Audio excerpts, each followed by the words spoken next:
Hi all. Hi, hi. Today let us discuss about the variable capacitance transducers.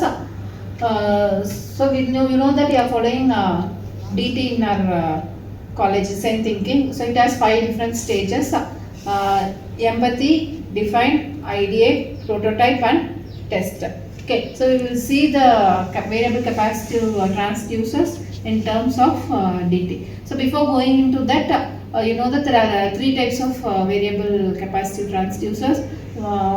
In capacitance is nothing but you have 2 parallel plates. You will be having an air gap in between the 2 plates, and so when you change the position of the plates, your value will get changed.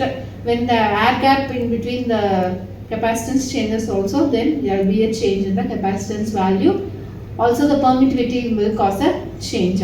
So based on this, there are 3 types of capacitive transducers, which is variable air gap transducer, variable area transducer, and variable permittivity type transducer. Okay, so I'll give you a few minutes to discuss among yourselves and find out the need for variable capacitive transducers and how you can use it and its application. Okay, so you discuss among yourselves and then we can share the points with each other. Okay, start your discussion.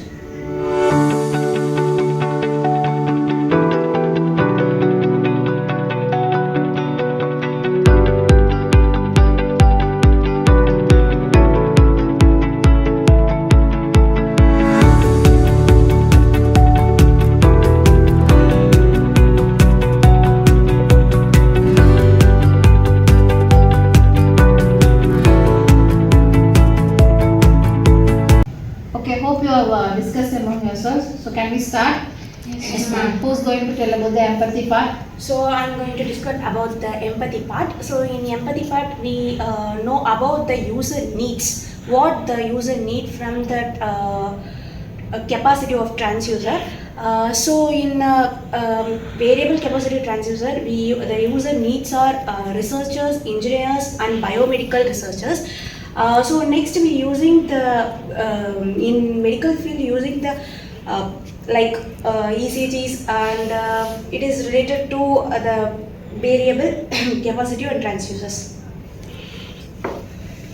Next, who's going to tell about the defined part? So the second stage of design thinking is the define part.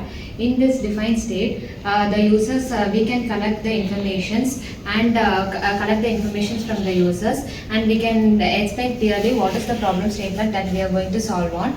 So for a variable capacitor, the major problem is that it in traditional sensors it requires it has a bulky material, and it may be less accurate, and it can be easily affected through the temperature changes also. So our problem statement is how we can design a capacitor transducer that will be more stable, small in size, and accurate. So we can use it in different applications also.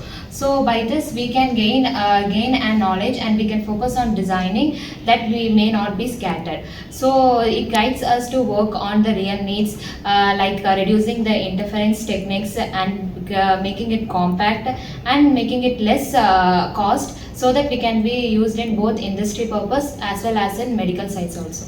Let us discuss about the ideate. It is based on the fabrication minimizer. It is works basically the low power temperature consumption. It needs the flexibility devices like IoT and Bluetooth. Basically, it is used for the biomedical system to reduce the power temperature consumption. So next we have see about the prototype and the basic small scale working and the CAD and design of the capacitive variable of the spacing, and next the stimulation of the capacitance used in the many tools based on the capacitance. And the simple prototype is nothing but the 2 plates are connected accessible to measure the circuit, and the basic types of capacitance transducer, it works on the principle of capacitance to measure the temperatures and etc. And the basic prototypes are rapid testing and refinement, and basically used in many technology in this application.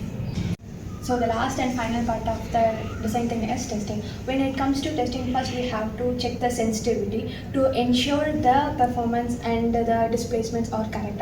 So next is the stability to ensure the circuit integration, combinations, and else the power efficiency. Next, the usability. We have to also check the temperature variations at the different temperatures, humidity, and so on. So next we have to collect the user and the tester feedback to identify whether there are any practical issues. So next we have to refine the prototype, and we next run towards the real project deployment. Okay, so you all shared your points. I also like to add to your points. So variable capacitive transducers is nothing but it detects the changes in the capacitance value. So it creates an electrostatic field. So when an object comes inside this electrostatic field, it will be detected and there will be changes in the capacitance value, and from that it will be identifying the object. So this is variable capacitance transducer. So thank you for sharing your points. Thank you.